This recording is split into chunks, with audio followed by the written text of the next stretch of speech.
Welcome to the Creating Wealth Simplified podcast. My name is Lauren Wells, here with my co-host, Chris Seveny. We're committed to providing you with the knowledge required to build wealth through real estate investing. Tired of consuming content about real estate? Stuck in analysis paralysis? Ready to do your first deal? As a member of our community, you will learn how to go from consuming content to taking that first step into the world of real estate investing. Our show is not about getting rich quick, but about providing you with the knowledge you need to take action. Join us as we speak with experienced investors who share action tips on how to escape the corporate world, start a thriving side hustle in the world of real estate, and go beyond your W-2 or 401k.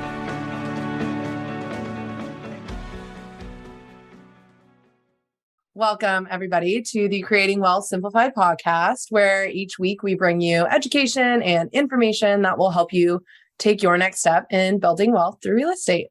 My name is Lauren Wells. I've been absent from quite a few episodes, traveling around to different conferences, but I am here today back again with my co-host, Chris Seveny.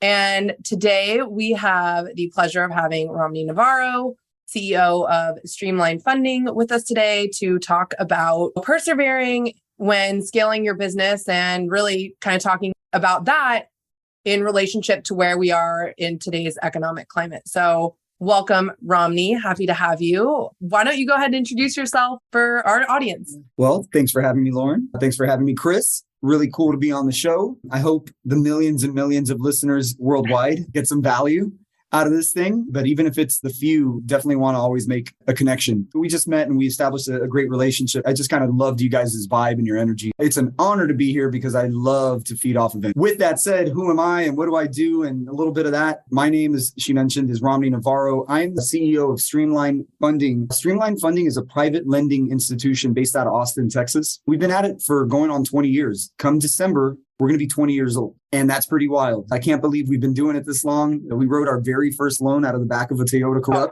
And now we manage about $200 million in investor capital, which is placed across a number of different loans throughout the state of Texas and the South, very select markets throughout the country, not necessarily only the South. For the last 7 years, we have been building a business to help the builders, the home builders grow. And we continue to do that today. And what we've expanded kind of when we say builder, to be more than just home builder. Now we're talking about the portfolio builder, the legacy builder, the wealth builder. Creating Wealth Simplified podcast kind of plays into what we're doing. We're looking to kind of give people the fuel to basically grow their nest egg, their retirement, you name it. And as a hard money lender or private lender is what we're referred to as, it's hard to see how that works. But when you're giving people financing to acquire more assets, it's exactly how that works. So I'm a hard money lender, been doing it forever. And as we navigate through some more kind of unique waters, it's going to be interesting to see how things grow. A lot to unpack there. I was like writing some questions down as you were going. Saying 20 years, assuming since you said your first deal was written out of Toyota Corolla, that you've been with the company all 20 years. It's a good question. I have not, believe it or not. My business partner founded the company. His name is Jaden Newman. He founded the company in December 20-something, 2002, when we wrote our very first loan. So like I said, we'll be turning 20 now in the next couple of months. I actually got here, believe it or not, smack dab in the middle of the Great Recession. So yeah. What landed you here? Like, how did that come about? Dude, great question. Let me give you the time period in case the people that are listening to could relate. I'm talking September 2008. Yeah. I'm familiar with it. Yeah, middle, where the biggest pain point was happening. So I'd been a commercial lender for a number of years leading up to that. I was a pretty young dude at the time, certainly younger than I am now. And what it was, I was doing loans, small balance commercial loans. I was financing retail centers, office buildings, multifamilies for entrepreneurs. And it was going great in my early to mid 20s. Making a little bit of money and things are going well. I'm gonna get married, have a kid, start a family, buy a house. You know how that thing goes. I'm kind of midstream. Everything's rocking. Everything's rolling. At some point in 2008, the company that I was working for, certainly if you check my bio, you know who it is, but big national firm. Actually, I'll tell you, it was called Bayview Financial, big firm. They said, you guys would be very familiar with that group. Yes. Yeah. Well, in addition to servicing notes, Bayview also had an origination arm, and that origination arm was called Silver Hill Financial. And I was working there, and life was good. And at one point in 2008, they said, hey, this whole loan origination thing, we're pumping the brakes. We're actually going to stop originating loans because it's just getting weird out there. And I wouldn't call myself a kid, but I was a kid. I wasn't really paying attention to it. I was just trying to close deals. Long story short, I'm unemployed. And I realized, damn, I've got this giant pipeline of deals that I can't monetize. I can't make money off of, but I need to make money because I've got a young family. Oh, and by the way, my wife is now X number of months pregnant with our second kid. So that pressure was building up. So I was like, let me go to Google. Imagine 2008 Google. It was a little bit different, but I was like, Google, how do I fund a loan? And Google says, have you heard of this thing called hard money? And I was like, what the hell is hard money? Is the next question I ask. And it's like, tell me what that is. And then it's like, who are the hard money lenders in town? And I found 4 different hard money lenders and I called them. Every single one of them is my friend till this very day. Some of my competitors now, but my friend. Anyway, I walked into this one company that showed interest in one of the deals that I was trying to place. I was trying to place the deal because I realized if I close it, I make this big commission and everything's back to normal and where these things happen. Very broker mentality. So I put this deal in front of this group and 30, 45 minutes of just kind of getting filleted, like with a million questions. They're like, all right, do you have a minute? I was like, let me look at it. Of course I have a minute. I'm unemployed. Do I have a minute? So they asked me the question. I was like, yeah, for sure. So I wait for 2-3 minutes and in comes in this dude, like 6'5", 300-pounder, comes in and he's like, hey, I like your deal. Cool. Do you want a job? Yeah, I want a job. Let me consult with my people. And I took, of course I want a job, dude. What does that entail? It's like, whatever. So anyway, that company was Streamline Funding. So I presented a deal to then the CEO and then the founder, well, I guess still the founder, Jaden. And he offered me a job some years later as we kind of powered through the recession, because that's what it took. It was powering through. It wasn't business as usual. Yeah. We became a partner in the firm, took on more responsibility, more equity, all of these great things. And we're kind of a unique bird in that we are more than just private lenders. Part of our kind of broader universe is private equity, wealth management, real estate, all these things we also do. Jaden, myself, and a couple of we had 2 other partners. We kind of each handled one of those legs, for lack of a better term. And I've always been on the private lending side. And then kind of dawned on us about a year ago that it's time to scale it again. We've scaled it a few times. And it was at that point where I took on the title and the responsibility of CEO. I think I've always been by definition that role, but now it's by title. So started as a kind of lowly loan officer. All these guys out here making calls for me right now. I was one of them 12, 13 years ago. Fast forward to today, I'm running this place and I'm trying to grow it to $1 billion shop. I love that you give perspective on like the time frame, because I think a lot of people who are getting into real estate, whether actively or passively, think of it. And I think social media does not help this over the past few years of it being like this overnight success. And so I love when we speak with people who talk about how they've been in this for over a decade. Yeah. That shows that it's not this overnight, look at where you are now, but that's not where it started. I was in like cold calling, doing deals. So that's super awesome. And really the power of the internet, like you Googling, what is hard money lender? What is hard money? How do I do this? How do I make money? Also speaks to something even more powerful now that there's so much information out there.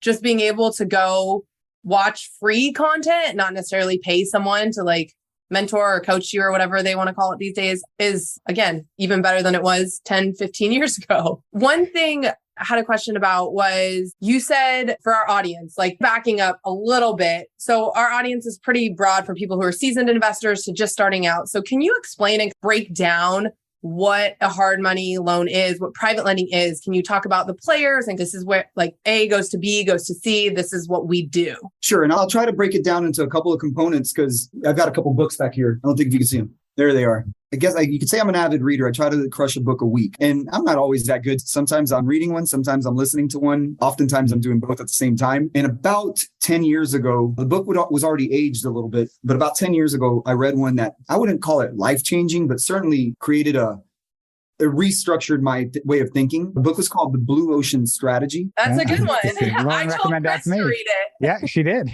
Yeah. Is that what I see back over there? That little blue one over there? And I don't think so. I think it's actually upstairs in my wife's office. I haven't read it in a long time, but I remember it was eye-opening. Yeah, and I'm gonna butcher it because I've kind of interpreted it as my own version. But the Blue Ocean, for the people that are listening to the podcast right now or that are watching this, the Blue Ocean Strategy, very simple. As I explain it to people that I kind of am around, mind you, I read this 10 years ago, probably 5 years ago again, but I always kind of land on a red ocean is where everybody is fighting for the same thing. A red ocean being shark infested waters. There's one piece of meat and all the sharks are attacking. A blue ocean is when one of those sharks kind of swims away and creates kind of their own little paradise of whatever they want.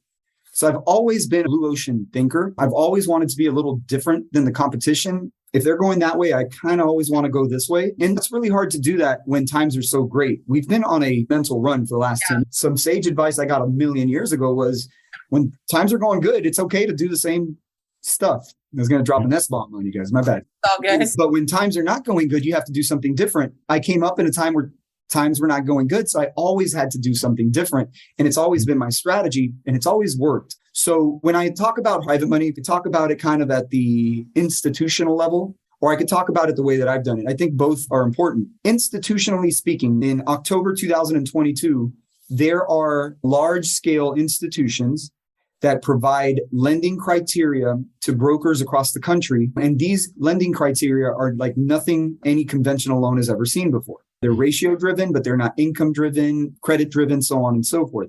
So if somebody wants to buy a piece of real estate and doesn't want to go the traditional route, hard money is kind of the place to do that. As a result of kind of the ease of transacting, hard money is going to charge you more. Yeah, let's say in the last year, hard money rates have been like plummeting. Rates were as low as 7% for a hard money loan. Fast forward to today when the market's changed, we're back in the 12s and 13s. That's the world that we live in. I grew up in that world. So instead of necessarily focusing on what the large scale institutions were saying, give me this type of property, give me this type of asset, we went out and raised our own capital. So I kind of did a little picture with my hands and I said, this is our This will be on YouTube. So if anyone needs to see the visuals, head on over there. If this is my universe and I have a private lending firm, a private equity firm, a real estate firm. Down here, I have this wealth management firm. We raised a lot of money to finance all of these projects that we're talking to by way of our wealth management firm.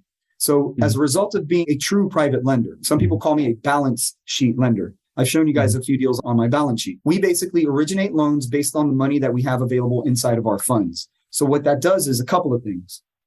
It gives us the ability to just cut a no-nonsense deal. If it makes sense, we do it. And that's what ultimately hard money is. It's what is it that we're looking for in a deal? And we make a decision based on this common sense approach. My common sense approach, I always narrow it down to what we call the 5 C's. 5 C's are really important in my world because it's frankly how we make a decision. And everybody has their version of this. This is my proprietary blend, but it's just the way that I make a decision. Sometimes the C's get reweighted. The weight distribution gets changed. I can tell you right now, it's absolutely changing.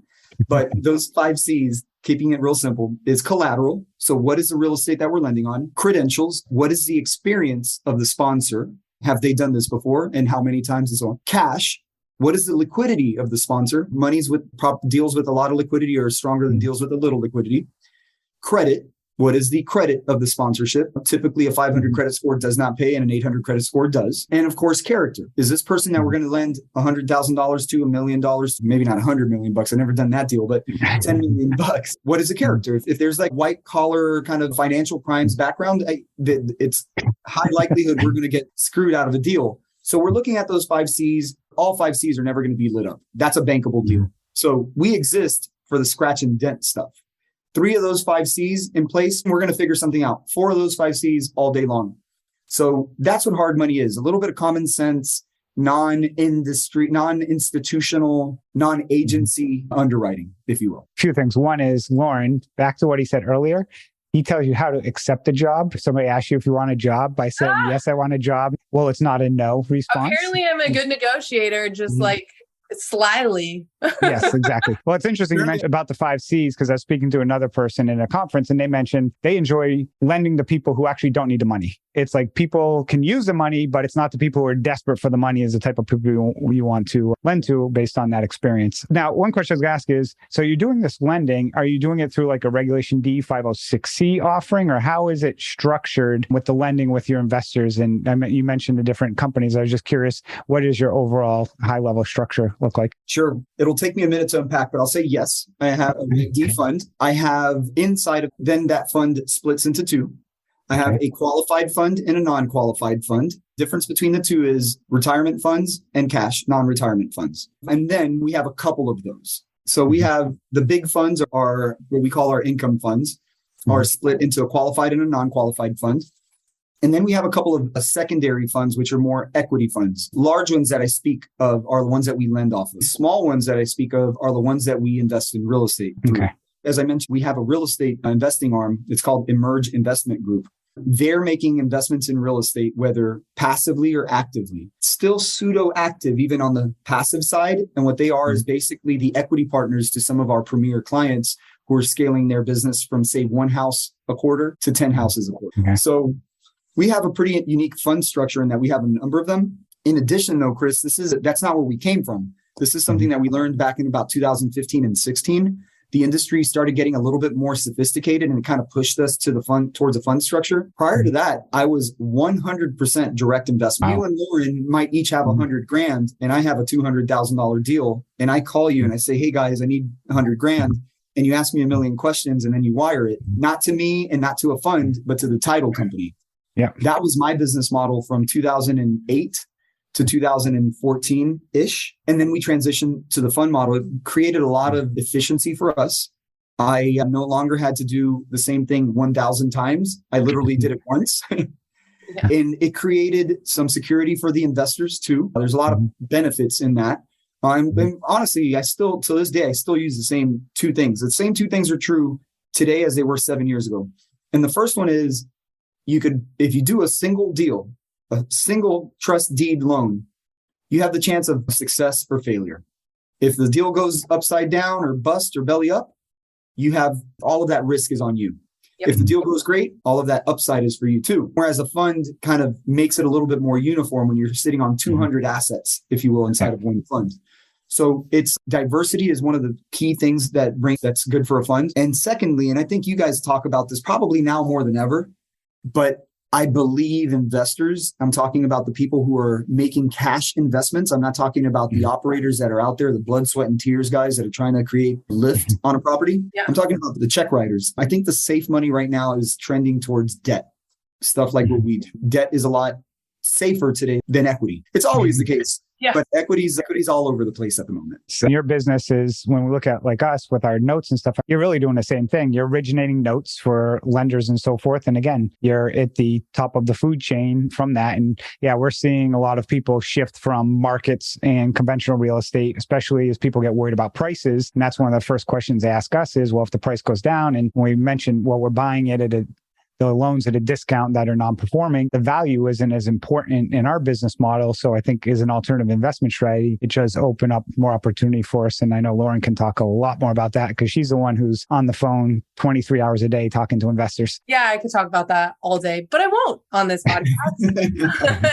Give me a little break here. I guess looking throughout your career, you entered it at a down market. And here we are kind of going back into one. What are some things people who are looking to start now, like you started back in 2008 in whatever avenue of real estate, what are some like tips for them that you would have? Wow. So here's something that I'm saying a lot right now. And I think that is deep because I think the gurus are saying all in because they're trying to get the dollars, right? They're trying to get the memberships and so on and so forth. And you know what? Good on them. I think the vast majority of people are like, I'm not touching it. I think that's a very kind of common theme. But here's something that I think is true. And this is where you enter the spaces. So that's the next question. But one thing is true. And I'm going to use Austin, Texas, my backyard as the example. Every market across the country is different. But listen, we're not insulated to rate hikes and cooling off inflation. We're all experiencing some value adjustments. Yeah. So Austin, Texas, 9 months ago, the average home was upwards of $500,000. That was the sale price. Today, the average home is selling for about $420,000. That doesn't mean the world is falling. I think that means that real estate is on sale. Okay. So when you go to a store and you go and you look at a shirt and you're like, it's $120, put it back on the shelf and whatever. And then you go back a couple weeks later and it's on sale for $65. You're like, I'm going to buy it. Maybe those numbers aren't good. Maybe I should have said the shirt was on sale for $20. Whoa. And this jacket is a perfect example. It's raining here, guys. I feel like such a tool. But seriously, if you go to the store and your thing is, and then you go back to it 3 months later and it's a fraction of X, you're more than likely to. So I think right now, even with the increased interest rate kind of environment that we're in, and we all know what it is, we went from 2.7 to the low and we're sitting somewhere in that 7.2, 7.3 right now. Buying power is limited. People who have cash don't have the same problem. I think they can buy real estate right now at a discount. So where do you enter the space? I don't know exactly where to point people's guns at, but if you're sitting on some cash, it's one of two things. It's the safe investment, which is the stuff that we do. No, I'm a note guy too, not a discounted note guy, but a note guy. Notes are safe. Or opportunistic, and that's just real estate. Buy the actual hard asset because it's worth 20% less than it was worth 9 months ago. And guess what? It always bounces back to higher than it was before. So it's kind of like a clearance sale going on right now. Yeah, I was talking to someone else about this in relationship to job hunting as well, because we're seeing all these layoffs, and we were talking about how it's really like, how long can you stay in the market? Like you said, if you buy like an actual property, you're buying it at a discount, it's going to go back up. You just can't expect it to go back up in like the COVID fashion of 200% in a year or whatever. So being able to sit and hold and just be like in whatever you're in. And then, like you said, everything's on sale. I feel like there's going to be a lot of opportunity to be had for people who are willing to kind of take a little bit of risk on if they have the cash. Yeah. I'm just in the office next door to me. I've got one of my colleagues. I've worked with him for 5 years, 6 years, and he manages our construction portfolio. When you put the word construction in front of anything, it seems a little blue collary. This is not this guy at all. This guy's a borderline genius. I hate that he's so much smarter than me. I hate those people. I'm kidding. Those construction people. So. Dude, this guy, but he challenges me almost at a like academic level. And he asks me yesterday, if we're in a bear market, how does somebody know if they're buying right? I was like, damn, that's kind of hitting me right in the guts, because at the end of the day, I'm not only am I financing it, but I'm trying to explain to my audience that it is the right time to buy. And he's saying, how do they know they're buying? And I actually can't say that I know the answer to the question. I can't take it all the way to the end, but I could tell you that if it was worth 500 then and it's worth 420 now, there's a discount on the table. Doesn't mean today's value is 500. It means once we get out of it, it's worth more than 500. So it's better to buy at 420, funny number, and than it is to buy at 500. So that's one thing that's true. I also think there's something to be said about the long-term hold. So as it relates to just a general investment strategy, notes are long-term plays sometimes. In my world, there's short-term plays, but some hard assets are long-term plays, rental property in particular. I think right now is a really great time to get into that, because even with all this, everything is rainbows and sunshine that I'm kind of telling you guys, at the end of the day, people aren't buying houses, but people still need a place to live. So people are renting houses. I think a rental strategy is a strong one, especially if you're buying at a discount. So I think, Lauren, you started the conversation. I wrote down persevering and scale. And I think of the word innovation. I'll never forget in 2008, like I said, I was making a little bit of money, but just the dude doing a job. And then I lost my job, and then I found the job, and I'm financing all these properties, but not really in a position to buy. But I remember seeing some deals that were insane for the next 3-4 years. It was just like, you're telling me I could buy 100 acres for pennies? Let's do that. The term that kind of came into focus in those days, that post-recessionary period, was dry powder. Everybody knows the term. It's kind of buzzy. And I'm thinking, man, if my clients only had dry powder, they would be buying the entire city or the state or the country. Who has dry powder is the big guys, the Blackstones, all of these, the Greystones. These firms are buying up a lot of real estate because they have dry powder. So through innovation, I'm trying to work on a dry powder line of credit to allow my clients who have some liquidity, $100, $200, $300, $400,000, allow them to leverage that into $600, $700, $800, $900, $1 million of buying power, so that they could take advantage of this discount market. So instead of buying it last year for 500, they could buy it right now for 420. Maybe they could buy it next year for 380, but they're taking advantage of the discount. So I'm trying to work through a dry powder line of credit to give people who are interested in a long-term strategy a real chance, because there's not that many offers being made on these properties nowadays. No, there's not. And like you mentioned with the store example of, the shirt's $60. Unfortunately, that person's credit card interest rate went from 12% up to 28%. And all of a sudden, whoa, wait a second here. And that's what I think we're starting to see a lot with housing. And like you mentioned, the dry powder deals. And I was speaking with a multifamily investor the other day, and he basically said the same thing, because right now interest rates are above the cap rates. So it's causing, basically, there's not a lot of multifamily deals getting done at this point in time, unless it's a firm that's got a lot of cash, a real good value add for them that they can pick it up at a heavy discount cash, get the value add, then turn around and basically get thing reappraised, refinance, and basically enhance some of that returns. But yeah, I think we're starting to, like you mentioned, now is going to be a time, for my personal opinion, but I'm always wrong anyways. Over the next 12 to 18 months, there's going to be a lot of opportunity in real estate. And for us in the note space, it's typically the lag is a little longer because it's going to take a little longer for people to go delinquent. And then for those loans from BlackRock and these huge private equity firms and REITs that hold a lot of these assets to make its way down here as well. But I'm curious though, with the hard money stuff that you're doing on the construction, is a lot of it single family type stuff, or is it commercial, or what's your portfolio mix? Sure. Today, my portfolio consists of entirely residential with an asterisk. And the asterisk is that there is some multifamily. So long as you could rest your head in the property, something that I would do. We decided to do that also back in 2010. I was doing commercial deals left and center. As I mentioned, I was actually a commercial lender prior to coming to Streamline. And then that was part of the match made in heaven. It's this dude's got a pipeline and we've got some dollars and let's make it all happen. And commercial loans are interesting. Commercial real estate is interesting, but generally speaking, the volatility is not one that we were very excited in. When you're talking about like in recessionary times, one of the things that happens is people don't spend as much. If times are tough, you don't go to that extra dinner. You don't spend the night at a hotel. You don't take your clothes to the dry cleaner. You don't buy the shirt for $60. You wait for it to be $12. So that type of stuff starts happening. So we just pivoted and said, residential, this was kind of a very, elementary kind of thought at the time, but everybody always needs a roof over their head. And that's still very much true to this day. But it's also plus the fact that how much is it worth and can people buy it? There's all those other factors. So we've always been a residential firm and we still are to this day. We really took a lot of risk pre-COVID and post-COVID in some of the larger scale deals. Like it wouldn't hurt me one bit to do a $2 million spec a couple miles from my office. I wouldn't touch that with a 10-foot pole today.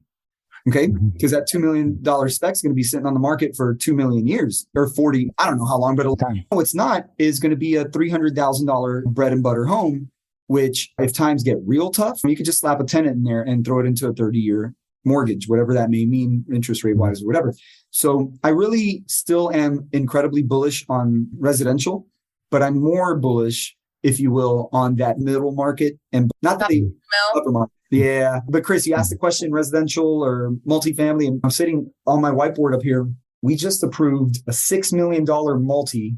It's 48 units and I approved it at 70% loan. So I'm saying 6 million. Those are very loose numbers. The guy bought the land for X. I think he bought it for 500. I know he bought it for 500 and he's putting $7.5 million into the vertical construction, horizontal and vertical, So that's $8 million of cost. I'm lending him 70% of that number. So I might actually be lending him less than 6. There was zero chance that sponsor would have taken that loan 9 months ago because the market was in a place where it was offering him 85%. Today I'm offering 70 and I feel a little bit, God, I'm sorry, I wish I could do more. But the fact of the matter is there is a lot of risk in speculative building at the moment. Mm-hmm. The equity has to absorb more of that risk to allow the debt to frankly finance the project. And the same isn't totally true for that kind of bread and butter little house that already exists. A lot of us are willing to take risk on those deals. It's these speculative plays that are a little bit risky, a lot risky. Yeah. Chris, do you have any final thoughts? I don't actually. He covered a lot of the questions that I was looking for on things, but I'll let you. Well, I have a final question because you kind of already answered like your advice that you would give to someone entering the market, which I usually ask at the end, but it just fit right there. Since you're a big reader, what is your most recent read and what is your favorite other than Blue Ocean? That can't be it. Okay. Well, I'm going to give you my favorite first. It rolls right into the question of what is the strategy. I read this as a young man. I have a 13-year-old kid and a 13-year-old boy and a 16-year-old girl. Whoa, required reading at the house, by the way. There's this little book. It's called The Richest Man in Babylon. I get goosebumps thinking about it. Let's make those decisions. Young people, don't make other decisions. Be that guy. The gist is invest and invest well, and everything will fall into your favor. Obviously, we're investment managers in some capacity, 70 Streamline. So look at us as potential vehicles for that. But The Richest Man in Babylon maybe changed my life. I wish my dad and my mom would have told me about that book when I was a kid. But unfortunately, I had to stumble across it later on. Man, I try to do a lot of reading and I read a lot of weird things. I read one the other day. Here's one. It was interesting because sharks are starting to enter the space. And I'm not necessarily saying that this is a sharky book, but it's a reminder of kind of intentions. So I read The Prince by Machiavelli 3 weeks ago. and it's stuck because I see some of those actions kind of happening now, absolute power moves going on. It's just a reminder, not necessarily what not to be. It's a strategy. It works. Yeah. But it's a reminder of ulterior motives. And I told you that about a year ago, I took on the title of CEO. And I remember talking to my wife and she's like, what are you going to do? It's like, I don't know, babe. I just got to grow this thing, right? But there was a book that I read that I thought was really interesting because it kind of brought things into perspective. And it's so silly, the title, but it's such a bullseye, the title. It says a CEO only does 3, and it's people, culture, and numbers. There's a couple other things. I would probably add a 4th, but I'll spare you those details. Oh, what's your 4th? Add the 4th. Do it. I don't remember. It's on my board somewhere. It's other offense. Yeah, that's private. You have to pay for that. That's because I can't remember. Intellectual property. Yeah, it was related to numbers. It was basically measuring, but people, culture, and numbers. People, culture, and numbers. In fact, I have a folder back here.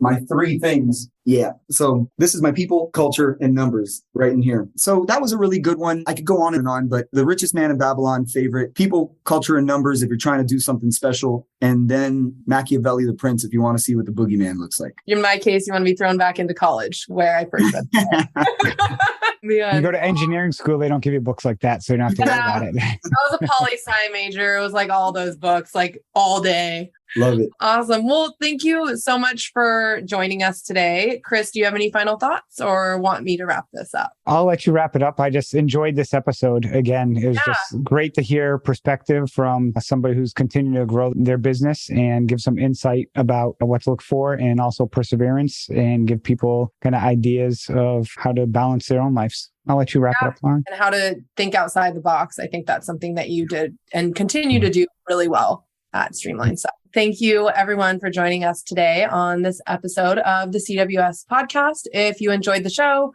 share it with a friend, subscribe, or leave us a review. Till next time. Bye. Thank you.